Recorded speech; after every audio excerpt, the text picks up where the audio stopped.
J'avais pas de difficultés apparentes, en tout cas visibles, sur lesquelles je voulais directement travailler.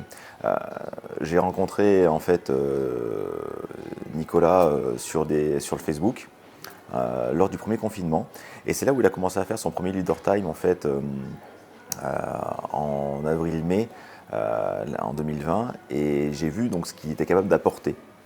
Et c'est là où j'ai pris conscience que en fait les choses n'arrivaient pas par hasard. Et que c'est à ce moment-là, je me suis dit, enfin, peut-être que je le suive et que je vois ce qu'il pouvait m'apporter.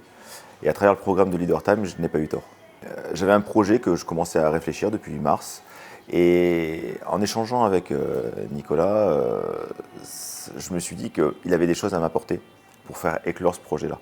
Le fait de faire cette expérience du Leader Time, du Master Mind Leader Time, ça m'a permis derrière vraiment de me développer, de grandir, et de prendre conscience réellement de mes capacités et surtout des limites que je me crée et que j'ai dû enlever carrément.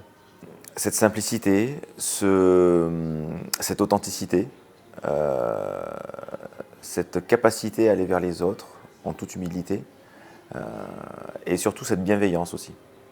Ouais, il fait en sorte que tout le monde soit à l'aise, il fait en sorte que on soit bien dans tout ce que l'on peut prendre, surtout en termes d'information, et surtout qu'on ne prenne pas les informations ou les critiques ou les remarques de manière fracassante, si je puis dire.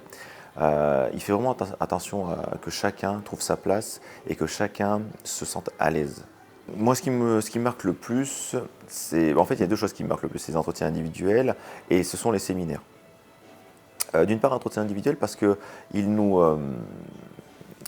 il est vraiment ciblé sur nous. C'est vraiment sur du personnel par rapport à notre projet, par rapport aussi à notre parcours.